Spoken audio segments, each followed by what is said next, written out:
Allahu Akbar, Allahu Akbar. Allahu Akbar,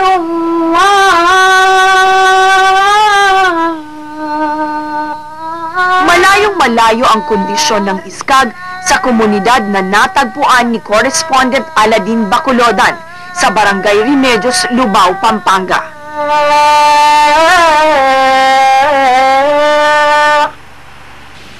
Lahat ng tao sa moskeng ito ay mga Kapampangan, pero ngayon ay mga balik Islam.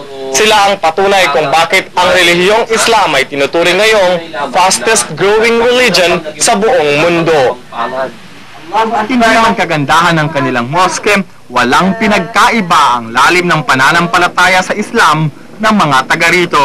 Kung totoo nga si Yesu Cristo yung nakapako sa krus, hindi niya dapat sisihin ang Panginoon. Totoo yan, Brad. Ika, Brad.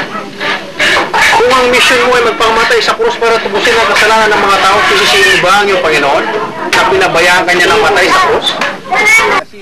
Dahil madalas ay mga Kristiyano ang kanilang kahalubilo, ang bawat usapan ay madalas na uuwi sa debate ng relihiyon. Yung mission na mali. Isang sagrado katolikong komunidad ang Lubao, pero dito'y payapang namumuhay ang mga balik Islam na ito. Okay naman ang pakikitungo ng mga tao sa amin sa ngayon. Pero kapag nakatalikod na kami, so insya lang maalang hindi na namin lubos batid kung ano ang kanilang nasabi. Bagkus naririnig na lang namin, subalit yun ay kung ipinapasok namin dito yan, inilalabas na lang namin dito yan. Ang kapatid ni Imam Sali na galing Saudi ang nagsimulang magpalaganap ng Islam sa lugar na ito. At sa loob ng 4 na taon, aabot na sa mahigit 20 pamilya ang ngayon Muslim na sa barangay. Mas marami pa noon, pero may ilan daw na tumalikod na. Mas marami talaga ang tumalikod, gaya ng sabi ko sa iyo. Bakit ko? Yan ang pangunahing dahilan siguro na hindi ko lubos mabatid. Pero ang nakikita ko sa kanila, isa lang, dahil taga rito naman sila, yung mga nakagawi ang bisyo. No? Mga pagnanasa ng katawan na hindi nila maiwasan.